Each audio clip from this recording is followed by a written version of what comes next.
Now, here's another big part of it that can get controversial, okay? Because the number one way that they have us divided now in modern times is along gender lines. There's been a gender war happening for many years, for decades, and it's getting worse and worse. I love to see the mixture of genders here today. I mean, it's almost like a 50-50, like right under a 50-50 between men and women split here, and it's good to see, especially that many women coming out to an event like this. It's very encouraging, okay? It means that the mind control is starting to wane, okay? Starting to.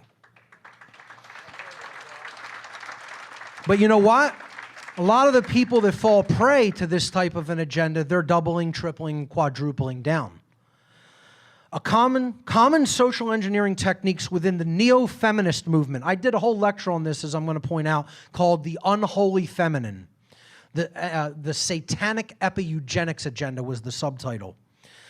So this is about neo-feminism, or what most people are calling third-wave feminism. Common social engineering techniques within the neo-feminism movement include programs to demean and emasculate the male gender to the point that men become unwilling or even unable to rebel against their occult masters and programmers. Men who still have their righteous anger intact still possess the capacity for rebellion. See, they want to eliminate the capacity for rising up against tyranny. That's why they want the weapons. So people never have the capacity, if it's required, to physically rebel against them. I think we should always strive for the, not having to do it through physical rebellious means, because if you really want to accomplish it permanently, you have to accomplish it in a change in consciousness and a change in the heart and spirituality. But I am not going to take the option of physical rebellion off the table. Anyone who does that, you're a fool. Anybody who doesn't own a battle rifle in this room is a fool. I'm armed right now. I'm armed. Every time you've seen me speak, I've been armed. You know?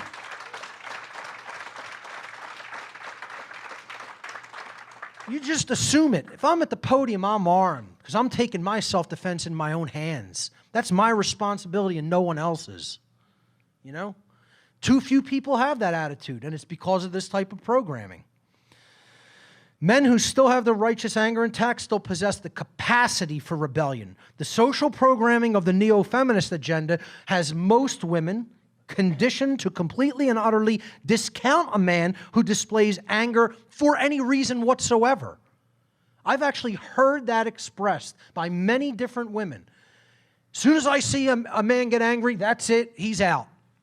Off limits, I wouldn't even consider a relationship with him. I've heard it over and over and over and over again. And I'm talking about people I don't know. Like, I listen in social situations and, just like, eavesdrop on a conversation that I happen to be within earshot of, hear what people are saying, where is their mind, how much are they in the mind control trance that the social engineers put out there? And I hear it over and over again, They don't even care about why they're angry. If there's any anger expressed, they want someone who never expresses it. I've heard it right from their mouth to my ear. No secondhand translation.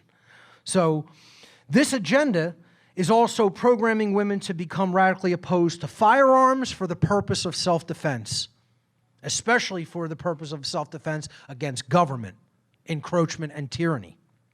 The result of this programming among women dissuades men from expressing righteous anger for fear of being socially ostracized by most women. That's see, this is where I've explained in this presentation called The Unholy Feminine.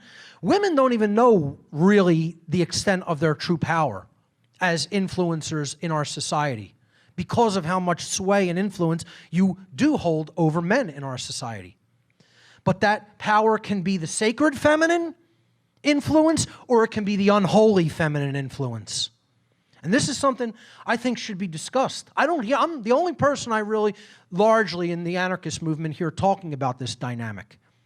And it's because I saw firsthand amongst the Satanists and social engineers that I worked with in the past an agenda to specifically target women with these tactics. Openly, they said that that's what was going to happen. Another big tactic was androgenization, especially a group that I worked with right here in Pennsylvania up by Allentown.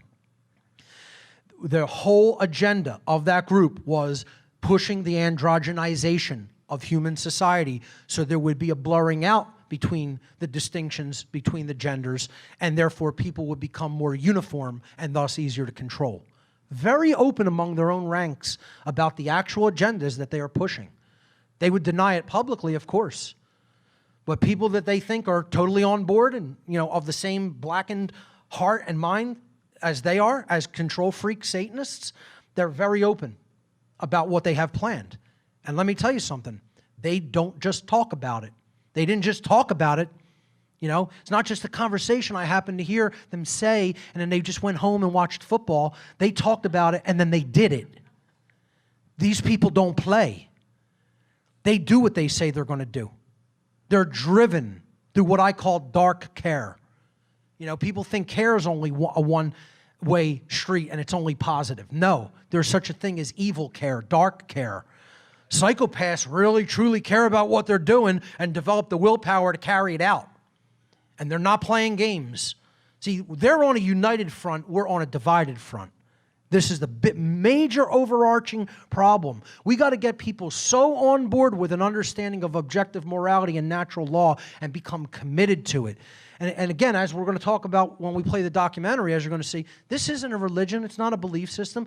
Natural law constitutes a science that requires no belief or faith. I'm the first person to tell you. I got up at Anarchapulco on stage in Mexico, and the first thing I broke out, my first slide was religion is the one and only problem in our world. People have to stop thinking about religion as just the cultural ones. Neo-Feminism is a religion that many people, unfortunately, have bought into. Anything that holds us back from the actual truth of what's really going on and what objective morals really are, I consider a religion. Because that's the definition of a religion, something that holds us back from where we say we want to go. So this I consider, I'm very, very happy with how this presentation came out. It is probably one of my most meticulously researched and detail-oriented presentations, The Unholy Feminine.